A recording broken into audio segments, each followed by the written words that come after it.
బెంగాల్లో ఇంత రక్తపాతం ఎందుకు జరుగుతోంది? దీని మూలాలు ఎక్కడున్నాయి? నిజంగా పొట్ట చేత పట్టుకుని వచ్చినటువంటి హిందువుల దుస్థితికి కారకులెవరు? బెంగాల్లో ముస్లింల నరమేధానికి చనిపోయిన వాళ్ళు దళితులే, శూద్రులే, బలహీన వర్గాలకు చెందినటువంటి వాళ్ళ మీదనే ఎక్కువ దాడులు జరుగుతూ వచ్చాయి. హిందువుల పైన దాడులు అంటే ఇది ఆర్ఎస్ఎస్ పైన, బీజేపీ పైన దాడులు కాదు. ఇది హిందూ సమాజం పైన దాడి. మఠువా కమ్యూనిటీ లేదంటే రాజవంశీ కమ్యూనిటీ అని ఇట్లాంటివి ఉన్నాయి. ఆ కమ్యూనిటీస్ వాళ్ళందరూ కూడా ఇవాళ బీజేపీ వైపు మొగ్గు చూపారు. సో ఇదొక పెద్ద చరిత్ర. నమస్తే, welcome to right angle.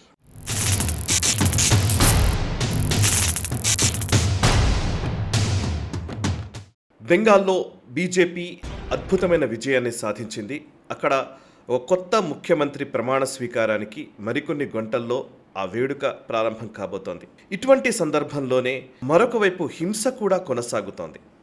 BJP ప్రస్తుతం ప్రభుత్వాన్ని ఏర్పాటు చేయలేదు, కానీ బీజేపీ కార్యకర్తలపైన, బీజేపీకి సపోర్ట్ చేస్తున్నటువంటి వాళ్లపైన దాడులు కూడా ఓవైపు కొనసాగుతూనే ఉన్నాయి. ఇంతకుముందు 2021 అసెంబ్లీ ఎన్నికల ఫలితాలు వచ్చిన తరువాత మమతా బెనర్జీ ప్రభుత్వము ఒక హింసాకాండను నడిపించింది. అనేక మంది హిందువులు నిజంగా చెప్పాలంటే ప్రాణాలు అరచేత పెట్టుకుని ఆ రాష్ట్రం వదిలి వెళ్ళిపోయిన దుస్థితి కనిపించింది. ఈసారి అంత సీరియస్గా లేకపోవచ్చు, కానీ ఎంతో కొంత దాడులు మాత్రం కొనసాగుతూనే ఉన్నాయి.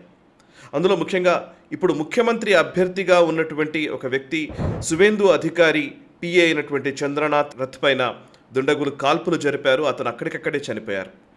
అండ్ సువేందు అధికారి డ్రైవర్ తీవ్ర గాయాల పాలై ఆసుపత్రిలో చికిత్స కొన ఊపిరితో కొట్టుమిట్టాడుతున్నాడు.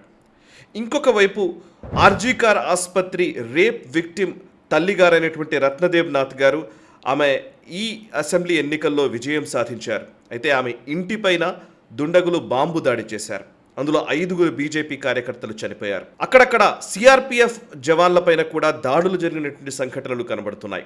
మరొక వైపు భారతీయ జనతా పార్టీ శ్రేణులు సంబరాలు జరుపుకుంటూ ఉన్నారు. ఇంకోవైపు ఈ మమతా బెనర్జీ ప్రభుత్వం పడిపోయిన తరువాత వాళ్ళు సంబరాలు చేసుకుంటున్నటువంటి టైంలోనే కొంతమంది పైన, బీజేపీ కార్యకర్తలపైన దాడులు కూడా కొనసాగుతున్నాయి. సరే, ప్రభుత్వం ఏర్పడిన తర్వాత తీసుకునే కఠిన చర్యలు, వీటి గురించి మనం మాట్లాడదాం. కానీ వాటికంటే ముందు అసలు బేసికల్లీ బెంగాల్లో ఇంత రక్తపాతం ఎందుకు జరుగుతోంది? దీని మూలాలు ఎక్కడున్నాయి? ఈ ఇల్లీగల్గా వచ్చినటువంటి చొరబాటుదారుల సమస్య ఇప్పుడేనా, ఇంతకు ముందు కూడా ఉందా? నిజంగా పొట్ట చేత పట్టుకుని వచ్చినటువంటి హిందువుల దుస్థితికి కారకులెవరు? అండ్ ఈ బెంగాల్ విభజన, బెంగాల్కి సంబంధించినటువంటి ఈ రక్త చరిత్రను ఎలా అర్థం చేసుకోవాలి? చాలా కీలకమైన విషయాలు ఉన్నాయి. అవి అర్థమైతేనే ఈరోజు జరుగుతున్న పాలిటిక్స్ మనకు అర్థమవుతాయి. అండ్ మీరు ఎప్పుడు కూడా గుర్తుంచుకోండి, హిందువులపైన దాడులు అనగానే లెఫ్ట్ ఎకోసిస్టమ్ ఏం చేస్తుంది అని అంటే, అదేదో హిందువులు అనగానే ఈవెన్ మన దగ్గర కూడా సామాన్యులకు కూడా అర్థమయ్యేది ఏంటంటే, అదేదో కొంతమంది బీజేపీ సపోర్టర్లు లేకపోతే ఆర్ఎస్ఎస్కి సంబంధించినటువంటి వ్యక్తులు అని అనిపించే విధంగా మనల్ని ఒక భ్రమలోకి నెట్టేస్తూ ఉంటారు. అందుకే నేను చాలా స్పష్టంగా చెప్తున్నాను. ఈవెన్ కాశ్మీర్లో కూడా హిందువులపైన మారణహోమం జరిగింది, దాన్ని పండిట్లపైన అని ట్విస్ట్ చేసి చాలా కాలం పాటు మనలాంటి వాళ్ళు చాలామంది కూడా కాశ్మీరీ పండిట్లపైన దాడులు అని మనం మాట్లాడతాం. పండిట్లు అంటే ఏంటి? కావాలని అదొక అగ్రవర్ణానికి చెందినటువంటి వాళ్ళు అనే ఒక చూపించే ప్రయత్నం, అప్పర్ కాస్ట్ మీద జరిగినటువంటి దాడిగా చూపించే ఒక కుట్ర ఇది కావాలని చేశారు. ఈవెన్ బెంగాల్లో కూడా ఎక్కడైనా కానీ హిందువులపైన దాడులు అనగానే ఇది బీజేపీకి, ఆర్ఎస్ఎస్కి లింక్ చేసుకుని ఎవరో కొడుతున్నారులే, చంపేస్తున్నారులే అని అనుకునే విధంగా మనల్ని తప్పుదో పట్టిస్తూ ఉన్నారు. దీన్ని ఏమంటారంటే భద్రలోక్ అంటారు. బేసికల్లీ బెంగాల్లో భద్రలోక్ అంటే ఏంటంటే వీళ్ళందరూ కూడా ఎలీట్ సర్కిల్స్, చాలా చదువుకున్న వాళ్ళు, ప్రోగ్రెసివ్గా ఆలోచించే వాళ్ళు, అభ్యుదయ భావాలు ఉన్నటువంటి వ్యక్తులు. వీళ్ళందరూ కూడా ఏంటంటే కావాలని నిజంగా జరిగే తీవ్రతని తప్పుదోవ పట్టించడం, లేదా వాట్ అబౌట్ ట్రీ అంటారు. అండ్ కరెక్టే, వీళ్ళ మీద దాడి జరిగింది, మరి వాళ్ళ మీద పరిస్థితి ఏంటి అని ఇంకొకటి తీసుకొస్తారు. సో ఇట్లా ఆ పర్టికులర్ ఇన్సిడెంట్ని తగ్గించే ఒక ప్రయత్నం చేస్తూ వస్తూ ఉంటారు. సో ఎందుకు ఈ మాటలన్నీ చెప్తున్నానంటే, అసలు బేసికల్లీ బెంగాల్ రక్త చరిత్ర మనకు అర్థమవుతే ఇప్పుడు నేను చెప్తున్నవన్నీ అర్థమవుతాయి.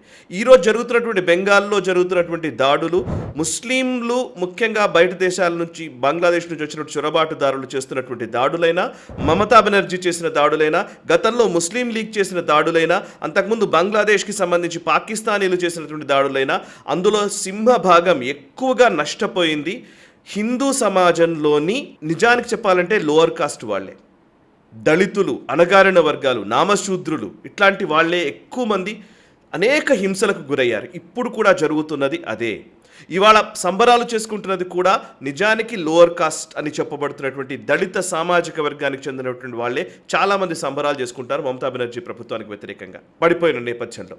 ఎందుకు ఇదంతా చెప్తున్నానంటే యాక్చువల్లీ బెంగాల్కి సంబంధించి ఒక సామెత ఉంటుంది. గోపాలకృష్ణ గోఖలే గారు మహాత్మా గాంధీకి గురువు గారు ఆయన చెప్పినటువంటి మాట ఇది, what Bengal thinks today India thinks tomorrow అని. ఇవాళ బెంగాల్ ఆలోచించేది రేపు భారతదేశం మొత్తం ఆలోచిస్తుంది అనేది ఆ రోజు ఆయన ఇచ్చినటువంటి ఒక నినాదం. ఎందుకు ఆ మాట అన్నారు అనంటే నిజానికి బెంగాల్ ఒక రకంగా చెప్పాలంటే అభ్యుదయ భావాలతో కలిగినటువంటి సమాజము అండ్ జాతీయ భావాలు కలిగినటువంటి సమాజం.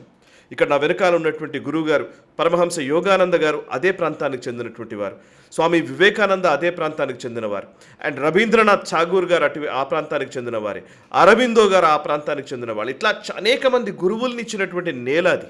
అండ్ అటువంటి బెంగాల్లో 1905లో నిజానికి ఫస్ట్ బ్రిటిషర్ల కాలంలో కోల్కతా రాజధానిగా ఈ భారతదేశాన్ని ఏలుతూ వచ్చారు బ్రిటిషర్లు. కోల్కతా ప్రెసిడెన్సీని బేస్ చేసుకునే వాళ్ళు ఏలుతూ వచ్చారు. అయితే 1905లో ఈ బెంగాల్ సమాజాన్ని విడగొట్టడానికి బెంగాల్ విభజనకి పూనుకున్నారు. లార్డ్ కర్జన్ నేతృత్వంలోని అప్పటి బ్రిటిష్ ప్రభుత్వము బెంగాల్ని విభజించింది. 1905లో విభజించిన నేపథ్యంలో అప్పుడు కూడా వాళ్ళు చెప్పింది ఏంటంటే ఏదో కొంత అడ్మినిస్ట్రేషన్ కోసమని చేస్తున్నామని చెప్పారు. కానీ నిజానికి చేసింది కావాలని డివైడ్ అండ్ రూల్ చేయాలనే ఉద్దేశంతో. ఎందుకు అనంటే అప్పటికే అక్కడ జాతీయోద్యమం మెల్లిమెల్లిగా పెరుగుతోంది. 1857 స్వాతంత్రోద్యమం తరువాత ఆ భావనలు, స్వాతంత్రోద్యమ కాంక్ష అనేది బెంగాలీ గడ్డపైన ఎక్కువగా పెరుగుతున్నటువంటి టైంలో బెంగాల్ని విభజించాలని, అక్కడ హిందూ ముస్లిం డివైడ్ తీసుకురావాలని బ్రిటిష్ ప్రభుత్వం భావించి బెంగాల్ విభజించింది. దానికి వ్యతిరేకంగా అనేక మంది పోరాడారు. ఇప్పుడు మనం చెప్తుంటాం లాల్ బాల్ పాల్ అని, మనం చిన్నప్పుడు పుస్తకాల్లో చదువుకున్నాం. లాలా లజపత్ రాయ్, బాలగంగాధర్ తిలక్, బిపిన్ చంద్రపాల్ అని. లాలా లజపత్ రాయ్ పంజాబ్ ప్రావిన్స్లో స్వాతంత్రోద్యమం కోసం పనిచేశారు. బాలగంగాధర్ తిలక్ మహారాష్ట్ర కేంద్రంగా పనిచేశారు. ఇంకోవైపు బిపిన్ చంద్రపాల్ వెస్ట్ బెంగాల్ కేంద్రంగా పనిచేశారు. ఈ లాల్ బాల్ పాల్ దేశవ్యాప్తంగా బెంగాల్ విభజనకు వ్యతిరేకంగా పోరాడినటువంటి వ్యక్తులు. ఇందులో మళ్ళీ సురేంద్రనాథ్ బెనర్జీ గారు, రవీంద్రనాథ్ ఠాగూర్, అరబిందో ఘోష్, కృష్ణకుమార్ మిత్రా, ఆనంద్ మోహన్ బోస్ ఇలాంటి చాలామంది మహనీయులు బెంగాల్ విభజనకు వ్యతిరేకంగా పోరాడారు. ఈ పోరాటం స్వదేశీ మూమెంట్కి కూడా దారితీసింది, స్వరాజ్య కాంక్షను నింపింది. స్వదేశీ మూమెంట్ మొదట స్టార్ట్ అయింది బెంగాల్ నుంచి.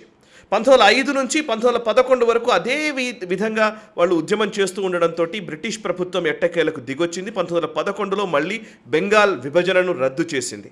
బెంగాల్ని అంతా ఒక యూనిఫై చేసిన పరిస్థితి. ఈ నేపథ్యంలోనే బెంగాల్లో స్వాతంత్రోద్యమం పెరుగుతున్న టైంలో బ్రిటిష్ ప్రభుత్వం నడపడం కూడా కష్టమైనటువంటి నేపథ్యంలో బ్రిటిషర్లు కోల్కతా నుంచి ఢిల్లీకి మకాం మార్చారు. ఢిల్లీకి వాళ్ళ క్యాపిటల్ని షిఫ్ట్ చేసుకున్నారు 1911లోనే. ఇది బెంగాలీ స్వాతంత్రోద్యమం వల్ల జరిగినటువంటి ఒక మార్పు. సో బ్రిటిషర్లు ఢిల్లీకి రావడం జరిగింది. ఆ తర్వాత కాలంలోనే మహాత్మా గాంధీ లేకపోతే మహమ్మద్ అలీ జిన్నా వీళ్ళందరూ కూడా లైమ్ లైట్లోకి వచ్చారు. నిజానికి ఫస్ట్ ఫ్రీడమ్ స్ట్రగుల్ మొదటి వరుసలో ఉన్నటువంటి వ్యక్తులు బెంగాలీలే. ఆ తర్వాత కాలంలో చూస్తే మీరు జిన్నా ఎంటర్ అయిన తర్వాత ఈ ముస్లిం లీగ్ కార్యకలాపాలు విపరీతంగా పెరుగుతూ వచ్చాయి. 1940వ దశకం తర్వాత ఈ పాకిస్తాన్ ఏర్పాటు కోసమని జిన్నా అనేక ప్రయత్నాలు చేస్తూ వచ్చాడు. జిన్నా చేసినటువంటి ప్రయత్నాల్లో బెంగాల్లో ముస్లిం సమాజం ఎక్కువగా ఉంది కాబట్టి ఓవరాల్గా ముస్లిం సమాజం ఉన్నటువంటి ప్రాంతాలన్నింటినీ పాకిస్తాన్గా పెట్టాలనేది జిన్నా చేసినటువంటి డిమాండ్. ఈ డిమాండ్ని ఎక్కడా ఒప్పుకోకపోవడంతో నిజానికి 1946లో డైరెక్ట్ యాక్షన్ డేకి జిన్నా పిలుపునిచ్చాడు. అక్కడ మొదట మారణహోమం జరిగింది బెంగాల్లోనే. 1946 ఆగస్టు 16వ తేదీన డైరెక్ట్ యాక్షన్ డే జరిగింది. డైరెక్ట్గా ముస్లిం నరహంతకులు హిందువులపైన దాడులకు తెగబడ్డారు. ఇది బెంగాల్లో కోల్కతా వీధులన్నీ కూడా రక్తమోడాయి. ఆ సందర్భంలో కొన్ని వేల మంది చనిపోయారు. ఆ తర్వాత నోవాఖాలి అని చిట్టగాంగ్ దగ్గర ఉంటుంది. ఇప్పుడు బంగ్లాదేశ్లో ఉన్నటువంటి చిట్టగాంగ్ దగ్గర ఉన్నటువంటి ప్రాంతం నోవాఖాలీలో కూడా ఇట్లాంటి దాడులే జరిగాయి. అక్కడ ఒక పూజ నిర్వహిస్తున్న టైంలో, మహాలక్ష్మి పూజ నిర్వహిస్తున్నటువంటి టైంలో వారం రోజుల పాటు నరమేధం సృష్టించారు ముస్లిం మూకలు జిన్నా పిలుపు మేరకు. సో దీంతో హిందువులు అనేక మంది చనిపోయారు. చనిపోయిన ప్రతిసారి మహాత్మా గాంధీ అక్కడికి వెళ్ళి నోవాఖాలి వెళ్ళి అక్కడ నిరసనలు తెలిపి అక్కడ ఆయన దీక్షలు పూని అక్కడ మళ్ళీ కొంత శాంతపరిచే ప్రయత్నం. ఓవైపు ముస్లింలు దాడి చేస్తూ ఉంటారు, ఈవైపు గాంధీ గారేమో అహింస అహింస అహింస అని చెప్పేసి వాళ్ళు ఆపుతూ ఉంటారు. సో దీంతో హిందూ సమాజం చాలా నష్టపోయింది. 47కు వచ్చేసరికి దేశ విభజనతోటి అప్పుడు కూడా బెంగాల్లో రక్తం ఓడింది. అటు ఇటు మొత్తం బెంగాల్ విభజన నేపథ్యంలో చనిపోయారు. ఇక్కడ వరకే ఆగిందా అంటే స్వాతంత్రం తర్వాత ఇవాళ మనం మాట్లాడుకోవాల్సింది డాక్టర్ బిఆర్ అంబేద్కర్ గారి గురించి మనం ఎప్పుడూ చెప్తూ ఉంటాం. దళితుల కోసం ఎంత పనిచేశారో మనకందరికీ తెలుసు. నిజానికి ఈ దేశం కోసం రాజ్యాంగం ఇచ్చిన నేపథ్యంలో డాక్టర్ బిఆర్ అంబేద్కర్ గారు లాంటి వ్యక్తే అటు పాకిస్తాన్లో తొలి న్యాయశాఖ మంత్రిగా పనిచేసినటువంటి వ్యక్తి జోగీంద్రనాథ్ మండల్ గారు. ఆయన బెంగాలీ. ఇదే ప్రస్తుతం ఉన్నటువంటి ఈ బెంగాల్ ప్రాంతానికి సంబంధించినటువంటి వ్యక్తి. అండ్ ఆయన ఒక దళిత సామాజిక వర్గం నుంచి వచ్చినటువంటి వ్యక్తి జోగీంద్రనాథ్ మండల్ గారు. ఆయన జిన్నా మాటలు నమ్మి ముస్లింలు దళితుల్ని బాగా చూసుకుంటారని ఆయన విశ్వసించి ఆయన పాకిస్తాన్ ఏర్పాటు కోసం పనిచేశారు. ఆయన పాకిస్తాన్ ఏర్పాటైన కొంతకాలానికి 47లో పాకిస్తాన్ ఏర్పడింది. అంటే దేశ విభజన జరిగింది, పాకిస్తాన్ ఏర్పడింది. 47లో జరిగింది. 50 కల్లా అంటే 3 సంవత్సరాల్లో దళితుల మీద ఊచకోత జరిగింది. పాకిస్తానీ ముస్లింలు మొత్తం ఊచకోత చేయడంతో జోగేంద్రనాథ్ మండల్ గారు ఉండలేక ఆయన లియాఖత్ అలీ ఖాన్ అప్పటి first prime minister of Pakistan ఆయనకి రెసిగ్నేషన్ ఇచ్చేసి, ఆయన న్యాయశాఖ మంత్రిగా పనిచేసినటువంటి వ్యక్తి రెసిగ్నేషన్ ఇచ్చేసి రిటర్న్ వచ్చి 1950లో కోల్కతాలో స్థిరపడ్డాడు. అంటే మీరు అర్థం చేసుకోవాల్సింది అంటే బెంగాల్లో ముస్లింల నరమేధానికి చనిపోయిన వాళ్ళు దళితులే, శూద్రులే, బలహీన వర్గాలకు చెందినటువంటి వాళ్ళ మీదనే ఎక్కువ దాడులు జరుగుతూ వచ్చాయి. 1947లో జరిగింది ఇది. 50లో ఆయన రిటర్న్ వచ్చేసాడు, కోల్కతాలో సెటిల్ అయిపోయాడు. ఏమీ మాట్లాడకుండా ఆయన ఒక పెద్ద లేఖ కూడా రాశాడు. కావాలంటే మీరు గూగుల్ చేసి చదువుకోవచ్చు. 50 తర్వాత ఏమైనా బాగుందా అనంటే అప్పుడు కూడా బాగాలేదు. నిజానికి బంగ్లాదేశ్ నుంచి వస్తున్నటువంటి అనేక మంది ఆశ్రయం కోసం భారత్లోకి వస్తున్నారు. హిందువులు చాలామంది ఇక్కడికి వస్తున్న పరిస్థితుల్లో 1960స్లో దండకారణ్యం ప్రాజెక్ట్ అని ఒకటి మొదలుపెట్టారు. 1960స్లో దండకారణ్యం ప్రాజెక్ట్ ఏంటంటే అప్పటి భారత ప్రభుత్వం ఏం చేసిందంటే ఈ బంగ్లాదేశ్ నుంచో పాకిస్తాన్ నుంచో వస్తున్నటువంటి శరణార్థులకి వాళ్ళకి ఆశ్రయం కల్పించడానికి దండకారణ్యంలో ఉంచాలని అనుకున్నారు. అక్కడ కొంత భూభాగంలో వాళ్ళని ఏర్పాటు చేయాలని దండకారణ్యం కోసం ఒక ప్రత్యేక ప్రాజెక్ట్ని ఏర్పాటు చేశారు. అది విఫలమైన తర్వాత సంగతి, అది వేరే విషయం. 1970స్లోకి వచ్చేసరికి బంగ్లాదేశ్ ఏర్పాటు కోసం జరిగినటువంటి దాడుల్లో అక్కడ బంగ్లా ఉద్యమం రావడము, పాకిస్తాన్ నరమేధంతో అక్కడా చనిపోయింది మళ్ళీ హిందువులే, అందులోనూ మేజర్గా బలహీన వర్గాలకు చెందినటువంటి వాళ్ళే. ఆ బలహీన వర్గాలకు చెందినటువంటి వాళ్ళు వస్తే నిజానికి 1970స్లో సిపిఎం ప్రభుత్వం బెంగాల్లో, వెస్ట్ బెంగాల్లో అధికారంలోకి వచ్చింది. 1977లో జ్యోతి బసు ముఖ్యమంత్రి అయ్యారు. మొట్టమొదటిసారి సిపిఎం ప్రభుత్వం ఏర్పడింది. ఆయన అప్పుడు ఏం చెప్పారంటే ఈ ఎవరైతే బెంగాల్ శరణార్థులు ఉన్నారో వాళ్ళందరికీ మేము ఆశ్రయం కల్పిస్తామని ముందు చెప్పారు. కానీ తర్వాత వాళ్ళు మాట తప్పారు. 1979లో మీరు కావాలంటే ఒక కీలకమైనటువంటి మ్యాసకర్ జరిగింది. మరీజాపి మ్యాసక్కర్ అంటారు. మరీజాపి అనేది సుందర్బన్ ఏరియా, అది ఒక రకంగా చెప్పాలంటే ఒక దీవి, ఒక ఐలాండ్ లాంటిది బెంగాల్లో ఉంటుంది.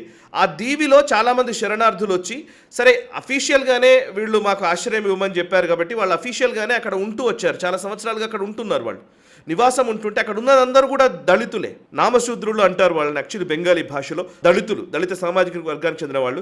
వాళ్ళ మీద నరమేధం జరిగింది. ఎవరు? కమ్యూనిస్టు ప్రభుత్వం దళితుల మీద ఊచకోత చేసింది. మీరు కావాలంటే మరీజాపి MARICHJHAPI మరీజాపి అనే ఒక ప్రాంతము, అక్కడ జరిగినటువంటి నరమేధం గురించి కావాలంటే మీరు గూగుల్లో చదవండి. ఇది కమ్యూనిస్ట్ ప్రభుత్వమే చేసింది. ఆ తర్వాత కాలంలో వాళ్ళు ఒక అప్రతిహతంగా కొన్నేళ్ల పాటు పరిపాలించారు జ్యోతి బసు. 1977 నుంచి 2000 వరకు జ్యోతి బసు పాలన నడిచింది. ఆ తర్వాత కొంతకాలం పాటు ఆల్మోస్ట్ 2011 వరకు బుద్ధదేవ్ భట్టాచార్య ముఖ్యమంత్రి అయ్యారు. వాళ్ళ అప్రతిహతంగా కమ్యూనిస్టుల రాజ్యం నడిచింది. కానీ ఏ రోజు కూడా దళితులపైన వాళ్ళను ఓటు బ్యాంకుగా వీళ్ళు వాడుకుంటూ వచ్చారు. అండ్ ముస్లింలని, చొరబాటుదారులందరినీ కూడా ఓటు బ్యాంకుగా వాడుకుంటూ వచ్చారు. కానీ ఎవరికీ న్యాయం చేసింది లేదు. అండ్ ముస్లింలను వాళ్ళను పెంచి పోషిస్తూ వచ్చారు. 2011 తర్వాత మమతా బెనర్జీ ఫస్ట్ అసలు యాక్చువల్లీ చొరబాటుదారులకు వ్యతిరేకంగా మాట్లాడినటువంటి వ్యక్తి. ఆ తర్వాత వచ్చి ఆమె వాళ్ళను ఓటు బ్యాంక్గా తీసుకుంది. ఇదే ముస్లిం చొరబాటుదారులను దగ్గరికి తీసుకున్నారు. మళ్ళీ దళితుల్ని దూరం పెట్టారు. ఇట్లా వచ్చింది. ఇప్పుడు ఆ దళితులు మఠువా కమ్యూనిటీ అని అంటాం కదా, ఆ మఠువా కమ్యూనిటీ వాళ్ళదే. సో ఆ మఠువా కమ్యూనిటీ లేదంటే రాజ్బంషీ కమ్యూనిటీ అని ఇట్లాంటివి ఉన్నాయి. ఆ కమ్యూనిటీస్ వాళ్ళందరూ కూడా ఇవాళ బీజేపీ వైపు మొగ్గు చూపారు. సో ఇదొక పెద్ద చరిత్ర. జాతీయోద్యమం మొదలైనటువంటి నేలపైన ఇప్పుడు జాతీయవాద ప్రభుత్వం ఏర్పడింది. జాతీయవాదులు ఆ రోజు నిజంగా రవీంద్రనాథ్ ఠాగూర్ గారు కలగన్నటువంటి ఆనాటి బంగాల్ని ఈరోజు మళ్ళీ మనం చూస్తామేమో అన్న ఆశ చిగురించింది. ఆ రోజు మనం వందే మాతర గీతం గురించి బంకించంద్ర చటర్జీ గారు రాసినటువంటి వందే మాతర గీతం కనీసం పాడడానికి కూడా ఒప్పుకోననే కమ్యూనిటీస్ ఈ దేశంలో కనబడుతున్నాయి. ఇవాళ 150 సంవత్సరాలు పూర్తయిన నేపథ్యంలో వందే మాతరం ఒక గౌరవమైనటువంటి ఒక పార్లమెంట్లో ప్రత్యేక చర్చని నిర్వహించి అండ్ వందే మాతర గీతాన్ని మనం ఆకళింపు చేసుకుంటున్నాం, మన లోపలికి తీసుకుంటూ ఉన్నాం, మనం దాన్ని పాడే పరిస్థితి వచ్చినాం. అంటే అర్థం చేసుకుంటే ఒక హిస్టరీ రిపీట్స్ ఇట్ సెల్ఫ్ అంటూ ఉంటారు. Karl Marx first as tragedy and then as farce అని అన్నాడు. నేను దాన్ని ఒప్పుకోను. నిజానికి history repeats itself in a positive manner అనేది నా అభిప్రాయం. సో పాజిటివ్ మేనర్లోనే చరిత్ర పునరావృతం అవుతుందనే ఆశతో మనం ఈ బెంగాల్లో వస్తున్నటువంటి ఈ జాతీయవాద ప్రభుత్వానికి సంబంధించిన సిగ్నిఫికెన్స్ని అర్థం చేసుకుందాం. హిందువులపైన దాడులు అంటే ఇది ఆర్ఎస్ఎస్ పైన బీజేపీ పైన దాడులు కాదు, ఇది హిందూ సమాజం పైన దాడి. అందులో ఎప్పుడూ కూడా దాడులకు గురవుతున్న వాళ్ళు ఈ భద్రలోక్ అని చెప్పాను చూసారా, మహువా మైత్రాలు లేకపోతే సాగరికా ఘోష్లు, వీళ్ళు ప్రోగ్రెసివ్ భావజాలాన్ని మనకు అందిస్తున్నామనే పేరిట మనల్ని వంచనకు గురి చేస్తూ ఉన్నారు. ఇది మనం అర్థం చేసుకోవాలి. ఈవెన్ కశ్మీర్లో పండిట్లపైన దాడులు జరిగాయి, దాంట్లో సందేహం అక్కర్లేదు. పండిట్ల పైననే జరగలేదు, అక్కడ ఉన్నటువంటి అనేక మంది బలహీన వర్గాల వాళ్ళపైన దాడులు జరిగాయి. అక్కడ ఎస్సీ రిజర్వేషన్స్ అమలు కాలేదు 70 సంవత్సరాల్లో. సో మనం ఈ అంశాలని పరిగణలోకి తీసుకోవాలి. పాకిస్తాన్లో ఈరోజు వ్యధకు గురవుతున్నటువంటి వాళ్ళందరూ కూడా నిజానికి చిన్న చితక చాలా అసలు డబ్బులు లేని ఒక పేద కుటుంబాల నుంచి వచ్చిన వాళ్ళే. హిందువులుగా వాళ్ళు జీవిస్తున్నందుకు నరకయాత్ర అనుభవిస్తున్నటువంటి వాళ్ళే. వాళ్ళు అయినప్పటికీ కూడా హిందువులుగానే వాళ్ళ ఐడెంటిటీని కోల్పోకుండా ఉంటున్నారంటే వాళ్ళందరికీ పాదాభివందనం చేయాలి మనమందరం. రక్త చరిత్ర అంటే కేవలం హిందువులపైన దాడులే జరిగాయి, హిందువులు ఏమీ చేయలేని పరిస్థితిలో ఉన్నారు అని కూడా అనుకోవడం పొరపాటు అవుతుంది. ఆనాడు బ్రిటిషర్ల వెన్నులో వణుకు పుట్టించిన ప్రజాస్వామ్యవాదులు, ఇంకా చెప్పాలంటే స్వాతంత్ర సమర యోధులు, జాతీయోద్యమ నాయకులు రవీంద్రనాథ్ ఠాగూర్ మొదలుకొని అనేక మంది అప్పుడు బ్రిటిషర్లకు ఎదురొడ్డి నిలిచారు. అదే సమయంలో జిన్నా డైరెక్ట్ యాక్షన్ డేకి పిలుపునిస్తే అదే బెంగాల్ వీధుల్లో ముస్లిం నరహంతకులు నరమేధం సృష్టిస్తూ ఉంటే గోపాల్ పాఠా లాంటి అద్భుతమైన పటిమ ఆయుధాలు కూడా వాడగలిగే, సాయుధ పోరాటం కూడా చేయగలిగే తెగువ కలిగినటువంటి గోపాల్ పాఠా వారసులు నేటికి ఉన్నారు. ప్రస్తుతం ఆ రోజు జాతీయోద్యమంలో ప్రజాస్వామ్య పద్ధతుల్లో చేసినటువంటి నిరసనలు ఈ గడ్డకి తెలుసు. అదేవిధంగా అస్త్రశస్త్రాలను వినియోగించేటువంటి అద్భుతమైన వీరులను కన్న గడ్డ ఈ బెంగాల్ గడ్డ. సో ఇప్పుడున్న ఆ జిన్నా వారసులకి అటు డైరెక్ట్ యాక్షన్కి పిలుపునిస్తే ఇక్కడ అమిత్ షా రియాక్షన్తో సిద్ధంగా ఉన్నారు. So let's wait and see. And Jinnah వారసులకి, ముస్లిం నరహంతకులకి మ్యూజిక్ మొదలైంది. ఈ వీడియో నచ్చితే లైక్ చేయండి, 10 మందికి షేర్ చేయండి. మనసా వాచా కర్మణ, దేశహితం కోసం నేషనలిస్ట్ హబ్. ఈ వీడియో మీకు నచ్చినట్టయితే లైక్ చేయండి, 10 మందికి షేర్ చేయండి. అలాగే కామెంట్ల రూపంలో మీ అభిప్రాయాలను మాతో పంచుకోండి. Nationalist hub group of channels ను సబ్స్క్రైబ్ చేసుకుని తెలుగునాట జాతీయవాద జర్నలిజాన్ని ప్రోత్సహించండి. ఈ వీడియో కింద ఉన్న బెల్ ఐకాన్ పై క్లిక్ చేయడం మర్చిపోవద్దు.